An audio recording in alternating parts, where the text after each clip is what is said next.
What is up, YouTube? I am here to teach you guys how to climb with Caitlyn in Plat slash Emerald. This is a high platinum game, low emerald game. I think I was Plat 2 at the time, and then we have like a bunch of Emerald 4s in here. And I wanted to show you guys this game because it had pretty much everything you guys complain about when you play at this elo. We have like a mastery top with ignite. He goes like 5 CS by 5 minutes. We have a jungle who came bot and died and then blamed us. We have a losing mid laner. I think they were like 1 and 3 at like 10 minutes. And then we have a support who like pings our mistakes. Okay, so I thought this would be a good game to show you guys what to do when you kind of have these teammates and what you need to do in order to carry and climb out of this elo by yourself. Okay. So I'm just going to sit through this game. We're going to explain every little thing I do. And the goal of this video is to help you guys get at least a little bit better and have at least a little bit more understanding of what you guys need to do to climb. Okay. So right off the bat, I start lane and I go and ward this middle bush. You'll notice that if you watch my streams, I pretty much do this every game. You want to control this middle bush so that you can control the lane at level 1. This gives you information that tells you if they're hiding in the middle bush. Like in this example, I noticed kind of late. And if they are, you can punish immediately, and that gives you the level 1 push because they're low. Or it tells you that they're not in there and it's not warded, because if you run there and ward immediately and they don't ward, it's not warded. You can just hide there and push the wave immediately. So I think warding this middle bush is super worth. I do it pretty much every game. Little trick you guys can do to help your laning phase. And then as we're laning, I can talk a little bit about the laning phase. When it comes to figuring out what you want to do, first you need to look at the support matchup, and that kind of dictates how you guys fight over minions, right? Because when you guys want to PvP, it's because somebody wants a minion. Like you see here, we're trying to zone them from these dying melee creeps, right? So how do we PvP over the minions? You look at what your support is good at. And usually it's like 1 or 2 spells that kind of define their champion. So for us, Seraphine is really good at poking with her Q and rooting someone with her E, right? Catching someone. I call it catch because it's conditional CC. And then what's my role when Seraphine does that stuff? Well, I can push to help her land her Qs when they want minions, and I can follow up on her E with abilities. Like here, I use my Q to follow up on her E, right? So I can look for a net on her root as well. I can also look for a trap. So it's kind of like support dictates the lane, we PvP over minions, and then I plan my follow-up in advance, right? And then you look at the enemy support and you ask, what are they good at? Okay, so Lulu is really good at trading and poking with her Q. So what does that mean is that when I want a minion, I want to avoid these Lulu E trades. That was technically not great. I was kind of fishing for something funny under tower, trying to go for something fancy. And then she also wants to poke with Q. So you want to space her Q in a way that where if she tries to Q you, she's going to miss, right, when you want a minion. And then after push, by default, you always ward. That way you can make sure you're not going to die to the jungle gank, because dying in lane to the jungler is a huge throw. Okay, league games are very short nowadays. They're very snowbally. And if you give the enemy jungle an advantage, it's quite possible that they can take that advantage and run over your jungle and your solos. And, somehow you dying to the jungle can create a team gap straight up. Okay, very important to not die to the enemy jungle. It's also very important to waste the enemy jungle's time because the jungle role is so important. And of course, if you can feed your own jungle by winning bot and then, having successful ganks or having successful dives is very good, right? So here you can see that we lost a little bit of health because, oh yeah, Seraphine's pinging me because I'm getting hit by Zap. One of the most useful tips I can give you guys today, straight up, the instant anyone pings something that's not constructive, immediately mute. Type or ping anything that's not constructive, immediately mute all, mute them, mute everything. Okay, this is my jungle killed herself, and then she also types up. She said, "Fuck you." I don't know who that's directed at, but I assume it's directed at us, me or Seraphine or something. So just immediately mute. I mean, I don't know what that was, but yeah, it's if they say something like that or they ping something like that, it means they make a habit of doing so, which means you're gonna have to mute them eventually because they're just gonna keep doing it, right? So in order to focus on your own gameplay, I would say immediately mute. And then my jungle killed herself. You notice I didn't do anything crazy. I was just like tried my best to follow up with Q. And then when I saw an angle to E flash, because Jinx kept fighting anyways, then we went for lethal. And then one habit you should do after the fight is over bot, once you kill them, crash the wave, go home. Oh, and this is that allows you to use the money you just got and also come back in lane in time before you lose any more creeps to the tower, right? Because if you stay to take plates or something, they're going to crash the wave and you're going to lose a wave as you're going home, right? This is our Yi has no CS and no XP, as you can see here.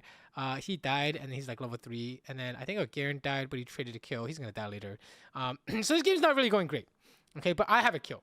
And I'm going to show you guys what I do with this kill in order to make sure that we use this money in a way that, ADC is not useless. Because, there's a general idea going around that ADC kind of sucks and is useless and no agency. Low-key, all kind of true. But there are things you can do to increase the chances of you winning and increase your odds of making enough money to get to your 3-item spike so you can start carrying. Here, they do the dragon. I'm pretty sure, you don't want to contest because your jungle's not here. I think I try to do something cheeky, which is try and poke them while they were on it, but I forgot that Jinx is going to get a reset, so I lost a very bad trade. But Gwen is spending a lot of time coming, and Talia is coming to counter. Definitely a mistake on my part. Like, guys, you don't have to play perfect in order to win games in Plat or Emerald. You just need to do as many good things as possible. This is kind of lucky that Talia came. But yeah, I definitely did a bad thing there. Don't copy me, okay? Usually speaking, if they are on the objective and your jungle is on the other side of the map, you don't want to contest, right? Do not contest 4v5 by default. Okay, so now we have advantage in the lane. I am trying to slow push here, which means only last hit. What you're trying to do is build a wave and make it hard for the enemy bot lane to walk up. And then when they do walk up and make a mistake, they're liable to get ganked, which is what you just saw here, right? Because we saw Jinx had no flash from the earlier play. So all I'm trying to do is generate pressure by trying to make her walk up. And then I go for a Q snipe here that actually ended up working out. Not bad. What I did there to create the situation was I made it extremely hard for Jinx to walk up. Okay, not every wave is a default push. And then, of course, like we said earlier, after kill, crash wave, go home, right? Spend your money. But yeah, as I was saying, when you have advantage in lane, sometimes you can generate pressure just by last hitting. And then the enemy ADC will want to walk up to get the XP or get the minions. And that's when you can look to gank and or apply your lane matchup on their face, right? So yeah, it's very simple. But yeah, if you don't really know what I just said, then when in doubt, just last hit, okay? Because you can't unpush, okay? You can't unpush the wave, and if you end up pushing a wave in a spot where it's not good, then you're probably gonna have a bad time, right? The wave's gonna be stuck, and you're gonna be forced to walk up. Okay, so we come back to lane, and I'm just picking up the minions under tower. I have to wait for my Seraphine, who went mid first. And it's okay. We're just chilling. We don't have to do anything crazy here. Just don't take a trade with the Lulu shield. See, the Seraphine missed abilities. That's okay. We just hit the minions. Okay? And we just want to have the lane in a pushing state so that we can push and poke them under tower with our Seraphine matchup, right? Because Seraphine says she wants to push and poke under tower. I ulti here for the first strike proc, but I end up losing the first strike proc because Jinx just zaps me. Another mistake. I was kind of careless there. But that's okay. Here we push, and you're thinking, okay, what if Gwen is bot? We have sums, but I want to make sure that she can't just be behind us. So that's why we're going to ward first. On every wave, you need to ask yourself, how can I get the wave if the enemy jungle is here? That's kind of like the main question, right? Because we need to play around the junglers. And our jungle is guaranteed top. We can see her. Right, that's why I went back to the tribe before touching the wave, and I warded it because I didn't want to burn sums for free necessarily. And you can see I'm checking every bush. I think that bush you probably don't have to ward. You should probably just use a trap and then go for the tribe bush ward. And then here we saw that they base, so that means we can push, right? And it's really good that they base because they were supposed to do something bot side. Since our jungle was making a play top side, they wanted to do something bot side, so they shouldn't have based here, right? If you guys are wondering what the enemy bot lane should have done, they just basically gave us 2 plates and made it so that Gwen couldn't gank bot, when my jungle was busy. Here, because we're pushing, we found some poke on the Jinx. That's not bad. And then we are going back. Oh, I try and headshot her, but I take a tower shot in advance. In return, that's not bad. Oh, there's a Caitlyn specific mechanic, mechanical habit. When they step on a trap, Q first. If you headshot first, they will actually be able to walk out of your queue. So there, I queue first.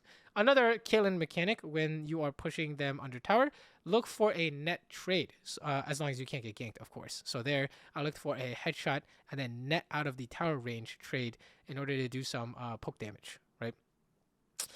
If you don't know what kind of net trade you want to do, default to EW. EW is very strong under tower. You can also go for EQ, but it's very easy to miss Q. Just don't aim Q at the same spot you aimed net. That's my best advice. Most of the time you will miss Q if you try and combo EQ and they're moving around and stuff. Okay, after they didn't die, but they based. They basically, quote unquote, died, right? So like we said, anytime they die, we should push and then base. She actually canceled my reset because I was basing on vision. Don't base on vision. That's silly, okay? Don't base on vision. So I try and crash next wave and go home. It's going to take me a while to kill this cannon, but I do my best. And then, yeah, we want to take a reset here now and then play for the dragon, right? If you were wondering, okay, I haven't gotten kills in a while, so how do I snowball this lead? You making money by getting the waves is keeping your lead. Your goal is to get to your item spikes where you can do damage. My base got canceled again. That was kind of silly. I got my base canceled again. But fortunately, Jinx got rooted, and then because she got rooted, I queued. Remember, I'm holding Q to combo with my teammate, right? You always want to figure out how to combo with your teammate. And then I think Jinx is trying to flash forward and then ended up dying because, you know, Artelia is here. So she felt like she had to fight and try and get a kill. If you're in Jinx Lulu position, you don't have to kill anyone to win. Keeping me in lane at low HP is already good enough. And then if Talia shows up, you're trying to waste Talia's time, right? So all they had to do was kite out until the Gwen arrived. A lot of bot lane decision making is tempo, the idea of using your time effectively, tempo equal time, and playing around jungles, right? They are just trying to, their intention should have been to waste my jungle's time and keep me trapped in lane. But because they try to go for a kill, they kind of messed it up, right? And then they got punished for it. Whereas if they kept their lead 2v2, baited my jungle, they could have actually had a Gwen counter gank the Talia and kill the Talia. That would have been insane for them. So yeah, come back to lane. I see my Seraphine's top. So anytime you show up to the lane and it's a new wave, it's a new turn. Okay, think of League as like a turn-based game. What do you want to do on this turn? And on this turn, in order to know what you want to do, you need to look at the map. And I see that Seraphine is top. She just based, right? So on that turn, I'm like, I don't want to fight. I don't want to trade. I have 5 kills. It doesn't matter because they have 2 people. Okay? It doesn't matter how fed you are, unless you can actually one-shot them. They will win with man advantage. So I just have to wait for Seraphine. In fact, I think I'm getting dove. Like, I'm like, wow, Gwen could literally be here. I'm trying to figure out how to not get dove here. So Seraphine shows back up in lane. I'm like, okay, we got to make sure we don't get dove. We see that Jinx and Ludo are not walking with their minions, so they're probably not diving us. But we should still ward this tri-bush. We need to make sure we're not dying to the jungle. And you have to be very conscious of when your jungle shows. So I saw that my jungle showed top, which means their jungle is going to make a play bot, right? By default, the enemy jungle will cross map trade. Okay, what that means is they're going to do something on the other side of the map, right? So my jungle show top, which means the jungle's going to show bot, which means the way I played that turn was, let's go find her. Let's go make sure we're not going to die to her. You'll notice that in the last few turns, I haven't been able to be as proactive as I would have liked, you know, even though I have 5 kills. That is just the nature of bot lane. You just need to play smart, okay? And playing smart will allow you to prevent the enemy team from getting leads. Like I didn't die to Gwen in the last 3 or 4 turns, right? And it'll also allow you to maximize your econ, right? Like let's say we're playing with our jungler, like we're baiting for Talia. That will allow us to get their bot lane kill like you saw earlier and give us maximum money possible, which will give us maximum carry chances later. Remember, the whole point of ADC is to get to your item spike so that you can actually do damage. Even though I have 5 kills, I'm not necessarily super strong, you know? Okay, fight breaks out with the help of jungle. I'm waiting to look for a good Q angle, and I end up queuing Jinx, but it's not really good enough. We end up auto-attacking the closest guy, which is just Lulu, so we're chilling. I think you guys can all do this.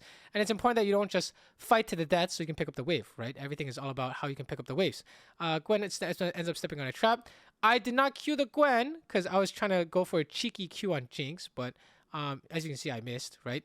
And then I think Jinx kind of turned around. I actually went for a play there. I said this on stream, but I said, oh, that was not really a good flash play because I wasn't sure if she had barrier. If you're not sure and you're going to flash in, it's not a good play. The reason why it's not a good play is because it's not consistent. Consistency is the name of the game. A good player, like, you guys play tennis or pickleball or badminton or whatever, they all say the same thing, okay? Consistency is the most important thing, and then you improve upon what you're consistent at, right? So if I flash in and I'm not sure it's going to work, that's not good because you want to keep things consistent. You want to be like, I know she has no barrier, so I'm going to flash, right? So I didn't know if she had barrier, so that's kind of a mistake by me. Anyways, coming back bot, you'll notice on this turn is a new wave, and Seraphine is top again, and my jungle showed. Your teammate showing gives the enemy team information, like we said earlier. So that means I am going to get dove here. I'm spam pinging like, oh, I need help. Remember, I'm 7-0. I got 9-10 CS a minute.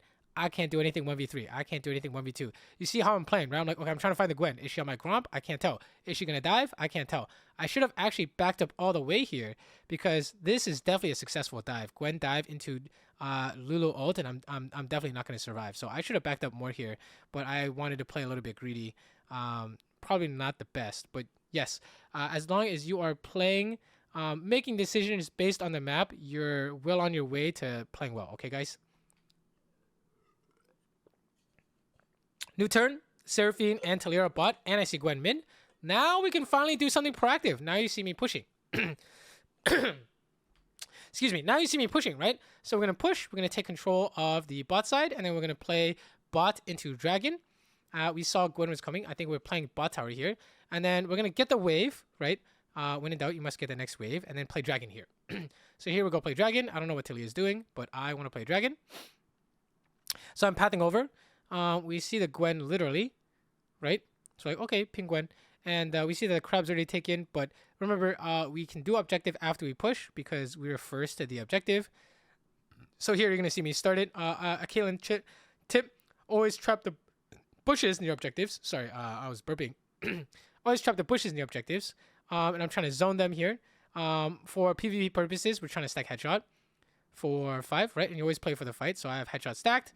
I walk up, look for a headshot, and kite it out. They are hard sprinting at me. Straight into a Seraphine ult. So even though I ended up dying, they they suicided for me in a sense. Right? A lot of ADC you cannot prevent dying nowadays, but you can make it not worth for the enemy team. The main indicator of us winning this fight. I don't want to rewind too much because I think that's annoying for some people watching. But the main indicator that we won was who was pushing mid. Remember, I said that because we pushed bot, we're first to the objective. Who was pushing mid? Garen pushing mid means he's first to the objective, right? And a solo laner being first to move is very strong. So they tried to dive when our solo laner was coming first, and that's how you saw it was a disaster for the enemy team. Even though, I mean, Seraphine had a great ult, by the way.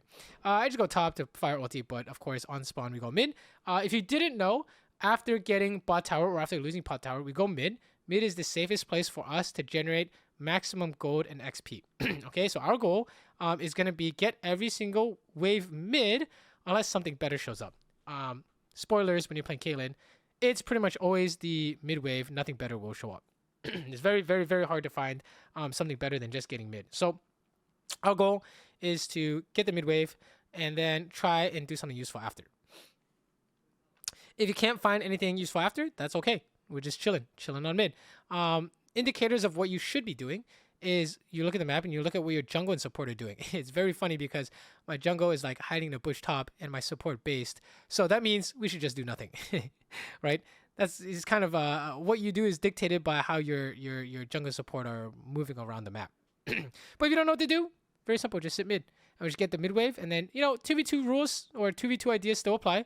There I went for a headshot on the Jinx. Oh, and Gwen shows, which is good for us because it makes sure that she can't be killing side. I mean, my whole team shows. I don't know what everyone's doing here because we need to get sides. Oh yeah, this is the whole you guys complain that your teammates go mid and steal your minions, right? I think that's exactly what we're seeing here. Our teammates need to go side, but let's say like you have no idea what's going on, just hit mid. It's all good. And if you see there's solo laners on the wave, you just chill. Okay? Your solo laners on the wave, that's kind of awkward. Try and get the minions. But yeah, we're just chilling. Okay? Don't know what to do? Relax. I'm telling my team we should probably try and invade their red with this push. Or at least do the bot wave because, you know, Yi is getting top and he has no TP and he can't roam. So yeah, it's game's kind of 4v5. So we just gotta chill, you know? Get these guys out of my lane, you know what I'm saying? Here, I'm looking for 2v2 advantages. I headshot the Jinx again. This is just because we are strong and I'm playing for a collector headshot. But if you're not ahead, you don't have to look for this. And you'll notice that even though I'm looking 2v2, it's never to kill Jinx. It's always to find advantage. And in this case, advantage is baiting Gwen in Aurelia gank.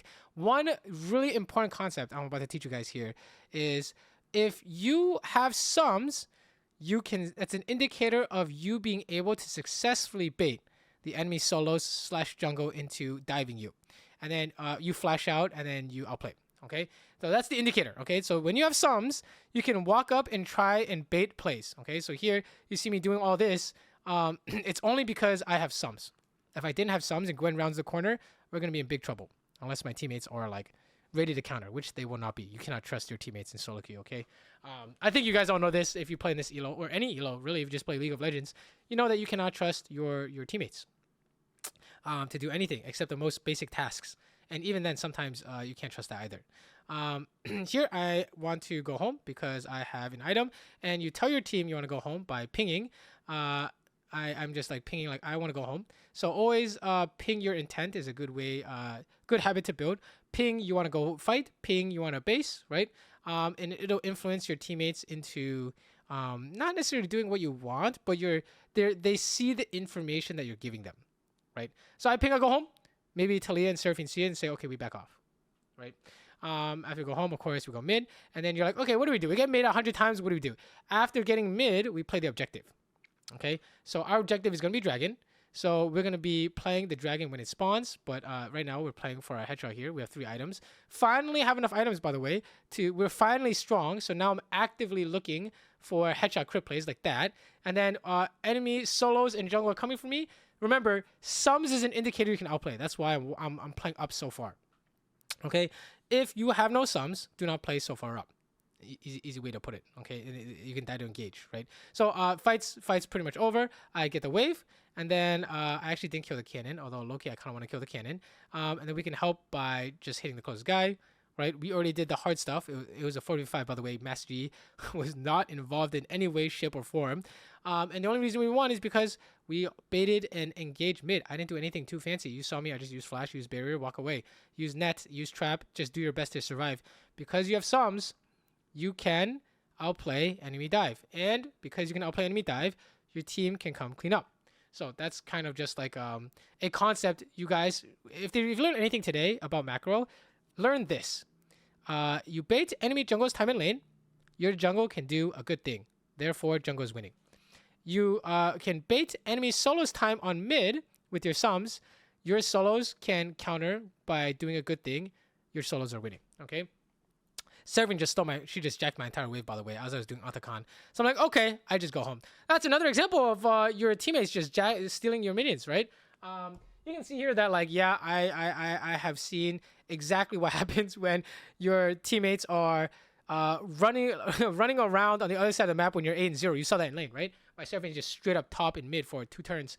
And then they're like jacking my minions in the mid game. You saw 5 people showed up mid for some reason, took my minions. Seraphine took an entire cannon wave. I don't know what that's about. But as you can see here, I know how it feels, guys. But you can still make a lot of money, right? I still only lost like 12, 15 CS because of that. There's still many things you can do in order to maximize your econ. And it's really just making sure you have as good decisions as possible. I didn't play perfect this game. I didn't play anywhere near perfect this game. But I tried to have as many good, consistent decisions as possible. And overall, I've pretty much made only good macro decisions, right? A lot of my mistakes are kind of like on the screen, getting owned. But yeah, and then I think this is a team. My team made this play. I have no idea what's going on. I'm just trying to help, and I'm confident in helping because I already got the mid wave. I could probably bait the Gwen a little bit harder there. Probably could have killed her somehow, but that's okay. You can see I'm able to help because not only did I have enough damage, because I made money, but also because I already got the mid wave, right? So I already did my job. Remember, your job is to max econ by getting the mid wave, and then I think Aurelia ended up dying trying to dive or something. That's the game. That's it. The entire game was clean inning phase, playing around enemy jungle being potentially bought 24/7, and then mid game was essentially just getting every single mid wave until we can do. I mean, until I guess the enemy solos dove me and we all played with flash, right? And then we got 3 items and started carrying with headshot crit, because that's what my champion's good at. But if you're playing a different champion, you play what that champion's good at. Let's say, for example, we're gonna play like I don't know, like Jinx. We have 3 items. We're gonna look for a zap and then trap ourselves, right? Wow, that guy died. I'm so strong. That guy died. Yeah, and then we get mid again, and then now we're entering the late game. So I guess we can talk about, this is the hard part of the game, in my opinion. This is basically like 75%, 90% of the game is making good decisions for 20 minutes to get to the point where we can do damage. Okay. Now, the last 25% of the game is carrying with the money. Here I have no mana, so I don't really want to walk up. And I'm trying to tell my team I want to go home. But I think Master Yi got blue, so I started getting mana, and then I was like, okay, now I'm done to fight because now I have net, right? But now it's about how do we carry with the money? And Caitlyn specifically, you have 2 plays you want to watch out for. Okay, one is passive headshot play, which means you always want to be carrying around your passive headshot. If you didn't know, Caitlyn charges her headshot by auto-attacking 5 times or getting 5 stacks. It could be, you get 2 stacks if you're in a bush, so it could be less than auto-attacking 5 times. But you get the point, right? We charge headshot. So I want to run around with headshot after every wave. Also, kill enemy team, do objective. I think you guys know that, right? Do Baron. And then the other one is another source of headshot is going to be net. So we have 2 consistent plays in a fight. It's going to be passive headshot and net headshot. Another a play is going to be trap headshot, but it's not foolproof, but trap placement does matter just in case they step on it. You should, if you don't know what to do with Caitlyn traps, you put them next to walls because it makes the enemy champion path over them. When you click somewhere in League of Legends, the game is programmed to bring you from point A to point B in the shortest way possible. Usually a line, but if it's around walls and stuff, it's going to curve around the wall. So you want to put traps on convex angles. If you don't know what convex angle is, you might want to Google it or go back to geometry or something. I don't know. Put it on convex angles to maximize the chances of someone stepping on the trap, or trap yourself against melee champions like Gwen and Aurelia. Even better if you can trap yourself next to a wall, even better, right? And if you don't know how to use a net play, go into practice tool and try EW combo. You use net, and then a fourth of a second after using net, when the net comes out, you can press W, so you can trap in midair. As you can see, a fight's breaking out. I don't give a fuck because we need to get mid. Remember, our job is to get mid, and I will get mid, and I will hold headshot. So I auto attack until I have headshot, and then Q to kill the rest of the minions. The way I do that is Q kills the range creeps, so I just auto attack the melees and the cannon, and then I finish everything off with 1 Q. If you guys want tips on how to hold headshot, now I'm like so strong at 1-shot Jinx and 1 headshot. That's kind of what you're building towards. But this game was over like 7-10 minutes ago, right? But yeah, again, hold headshot. I'm so strong I can fight Gwen and her miss now, right? The whole game is about resource collection and I guess resource denial if you are playing a non-ADC role. And that's basically how to play in Platinum/Emerald. And I know I made it look easy, but really the main things that led me to being able to one-shot them is just all decision-making ideas based on what I see on the map every time a new wave comes in. And you always want to have a strong idea of what you want to do so that you don't get baited by your teammates. Whole team shows up on mid. I don't know what's going on. Like, I'm just chilling, right? And the same for, like, if Seraphine is in Narnia, I look at that when the new wave came in, and I'm like, okay, I'm 1v2. I have 5 kills. It doesn't matter. What I'm supposed to do is pick up the wave 1v2 safely without trading and not getting dove, right? So think about that, okay? Your decisions are of extreme importance when it comes to playing consistent and maximizing your econ, okay? So I hopefully you guys learned something from today. If not, I apologize. But if you have any questions, of course, you can always ask in the comments below. You want to see more of this, you can let me know in the comments below. I can just do this for every ADC at every rank, whatever. But yeah, I hope you guys learned something. That was the goal, right? So yeah, peace.